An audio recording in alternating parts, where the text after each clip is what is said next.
এই কাঠবিড়ালটি তার ঘরের সমস্ত বাদামগুলো এক জায়গায় জড়ো করছিল। এর ভিতরে তার ভাইয়ের কথা মনে পড়ে। তার ভাইকে ঘুমাতে দেখে কাঠবিড়ালি তো রেগে যায় এবং রাগ করে একটি লাথি মারে। দেখো দেখো যন্ত্রটা দেখো। হঠাৎই কাঠবিড়ালি ডিসেম্বর মাসের প্রোগ্রামের কথা মনে পড়ে যায় এবং ক্যালেন্ডারের সামনে এসে বলতে থাকে, ডিসেম্বরের মধ্যে নির্বাচন হবে। বলিস কি?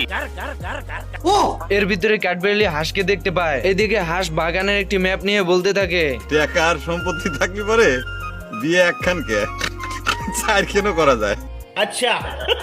এই জন্যই হাঁস বাদাম লাগিয়ে তা বিক্রি করে বিয়ে করার প্ল্যানিং করছে। আর এইদিকে কাঠবিড়ালি হাঁসের সব প্ল্যান মাটি করে সব বাদামের বীজগুলো উঠিয়ে ফেলছে। চালাক কাঠবিড়ালি কিছুক্ষণ বীজ উঠিয়ে বলদ কাঠবিড়ালির দিকে লক্ষ্য করে দেখে সে ঠিক মতন বীজ উঠাচ্ছে কিনা। তুমি কি পাগল হইলে না মাথা খারাপ? না, গাঁজা গাঁজা তো খাই না, আমি সিদ্ধি খাই মাঝে মধ্যে।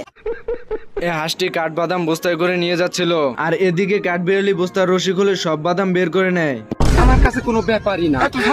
आज कमाएगा तो कल बैठकर खाएगा।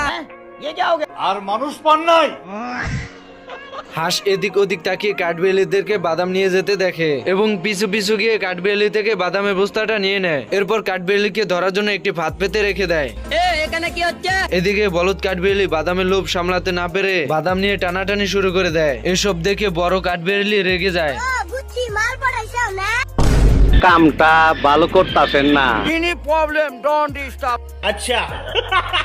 বলদ কাঠবিড়ালি তার ভাইকে বাক্স থেকে বের করার জন্য অনেক চেষ্টা করতে থাকে, কিন্তু সকল চেষ্টায় ব্যর্থ হওয়ার কারণে একটি গাছের টুকরো নিয়ে দৌড় শুরু করে দেয় বক্সটিকে ভাঙার জন্য। তুমি কি পাগল হইলে না মাথা খারাপ? জানি না।